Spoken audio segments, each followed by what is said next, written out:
ubundi mu busanzwe twumva umuziki mwiza, tukumva beats, tukumva lyrics, tukumva sound nziza zagiye zikorwa n'abahanzi, cyangwa se tukumva n'amajwi menshi meza y'abahanzi bagiye batandukanye, yaba hano mu gihugu cy'u Rwanda ndetse no hanze yacyo.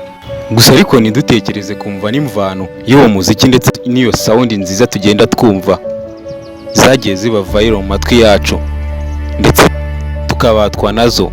Ikindi tukabatwa n'amajwi y'abahanzi meza, cyangwa se lyrics z'abahanzi bagenda basubiramo.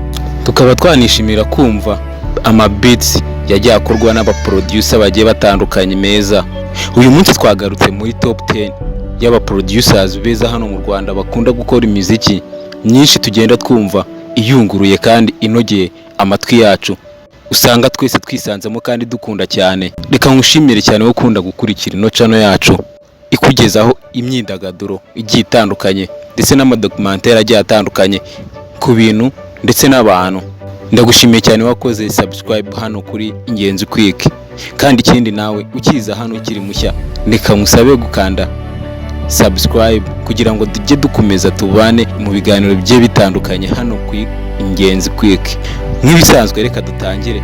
Mu gutangira top 10 yacu turi buhere ku mwanya wa nyuma tugenda ducountinga down, cyangwa se twerekeza ku mwanya wa mbere mu magambo makeya. Nta gutinda, reka dutangire.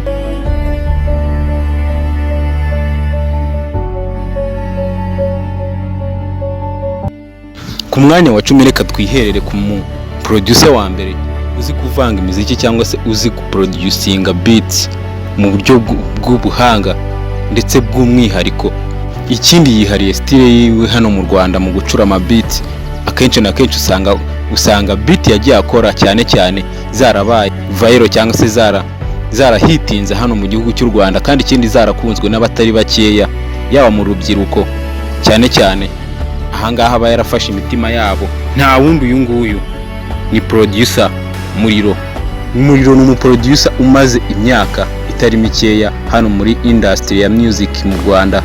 Yagiye azamuka gake kandi yagiye agaragaza impano nyinshi, yagiye agaragaza impano nshyashya twagiye tubona hano hanze aha.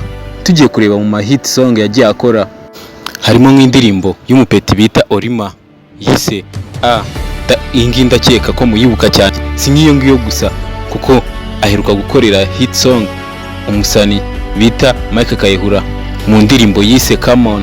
Ikindi kandi wamenya kuri Muriro, akenshi ni ukunda gukorera umuhanzi ukuzwe muri iyi minsi n'abatari bakeya, Amaron, cyane ko yamukoreye hit menshi. Ubu ngubu benshi bavibinga muri ino minsi cyangwa se muri aya mezi ya sama turimo. Aha harimo nk'indirimbo bakita Mamito. Ikindi akabamo indirimbo Amaron yise Impunzi. Izi zose ni indirimbo ziva kwa Muriro, ndetse hari hit menshi yagiye aturuka kwa Muriro, cyangwa se n'impano nyinshi zagiye zituruka kwa Muriro mu by'ukuri twese tutiyumvisha. Reka tukomeze tumanuka tujye ku mwanya wa 9. Uyu mwanya nawo kandi ntabwo usanzwe, n'uyu muntu uri ku uyu mwanya ntabwo asanzwe. Ni umwe mu bazamutse vuba ndetse bagaragaje impinduka ya sound nshyashya mu Rwanda, indirimbo ndetse nk'ibikorwa bizwi hano ku isoko rya muzika mu Rwanda. Uyu producer urebye hano mu gihugu cy'u Rwanda ntabwo bakunda kumuha indabo ziwe, kandi mu by'ukuri indabo ze arazikwiye, ndetse ikindi akwiriye umudari. Ni umuproducer utajya ukunda kuvugwa cyane, ariko mu by'ukuri akora neza, afite sound nziza. Ikindi yumvikana neza mu matwi y'abayumva. Yagiye akunda gukorana n'umuhanzi uri underrated, umuhanzi ukora artworks mu by'ukuri akunzwe, kandi ikindi aryoheye amatwi. Usanga kenshi n'abanyarwanda mukunda ibihangano byiwe, ariko mu by'ukuri mutamushyira kuri board iyisangaho bya nyabyo. Uyu muhanzi nta wundi bamwita Ice Nova.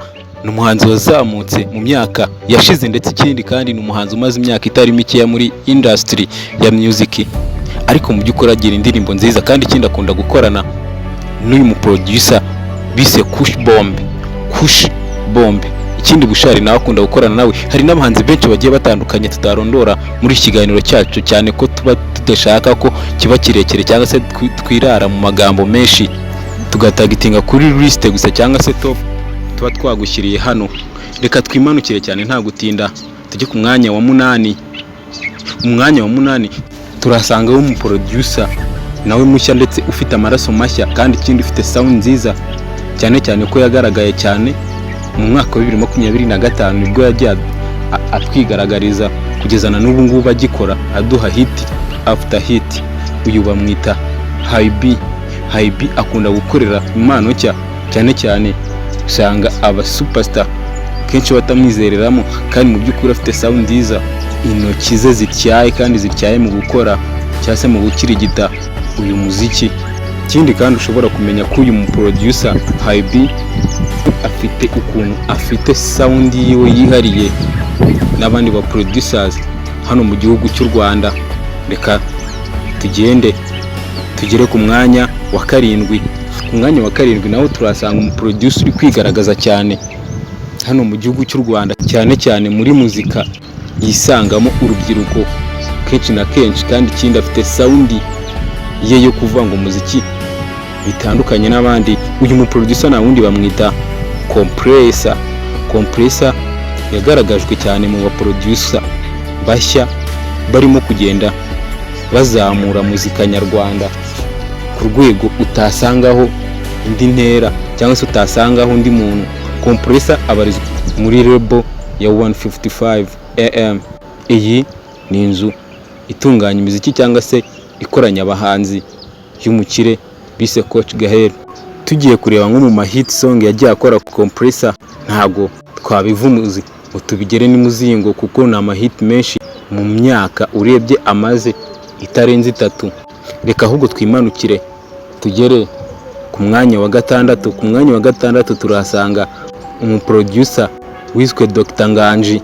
Dr. Nganji azwi nk'umwe mu bashyize igitekerezo cya Kinyatrap imbere kandi afitanye isano n'iterambere rya bamwe mu bahanzi bakomeye hano mu gihugu cy'u Rwanda, cyane cyane bakora amatrap.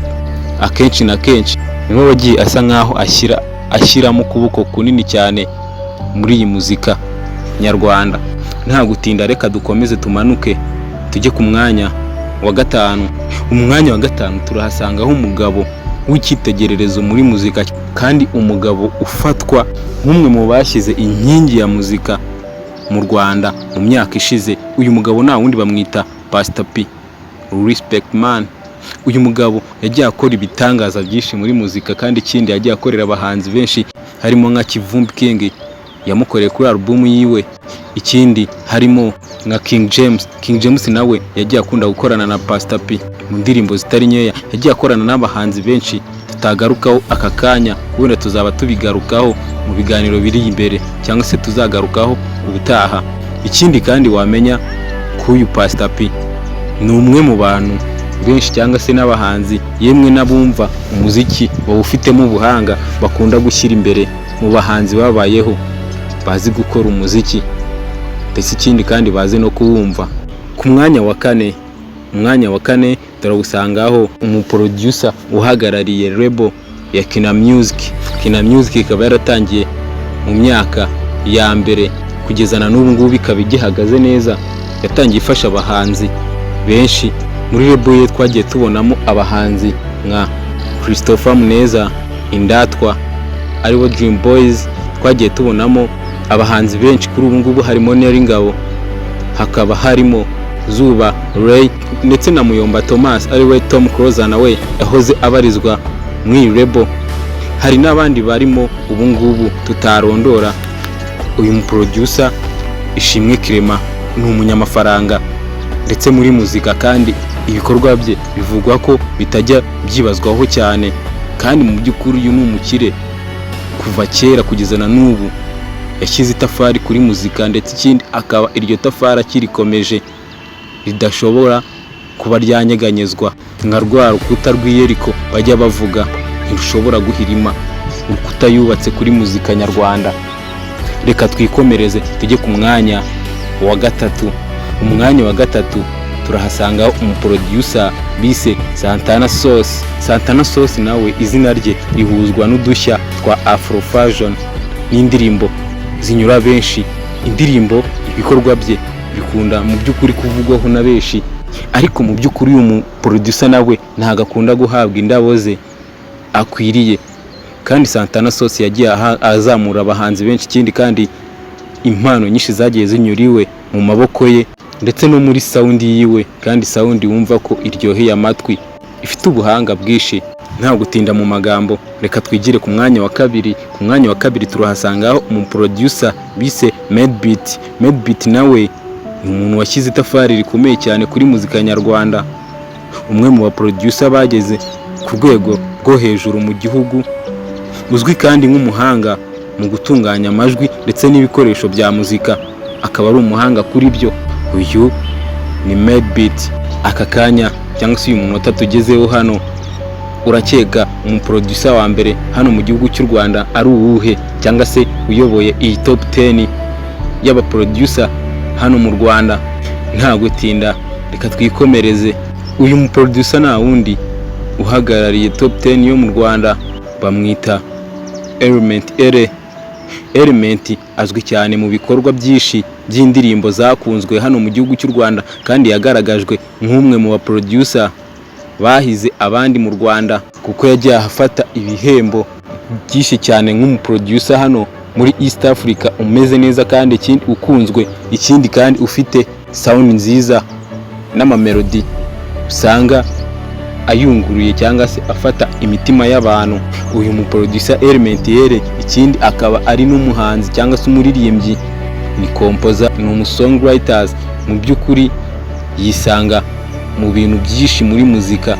Navuga ko mu magambo make umuziki nyarwanda awufiteho itafari rikomeye cyane. Reka nkushimire cyane wowe wakomeje gukurikira iki kiganiro hano kuri muyoboro wacu wa YouTube ariwo Ingenzi Quick. Musaba kugira ngo ujye muri comment utubwire abandi twazagarukaho hano mu Rwanda nk'aba producer, cyangwa se wenda ikindi kiganiro dushobora kuba twagukorera, kuko ibiganiro nk'ibi ngibi hano kwica no yacu nakagaruka. Jye mwabanye ndetse mukomeje no kubana nawe, nitwa Gisa The Man Positive. Ibiganiro nk'ibi nakagaruka ahangaha. Mwakoze cyane kubana nanjye.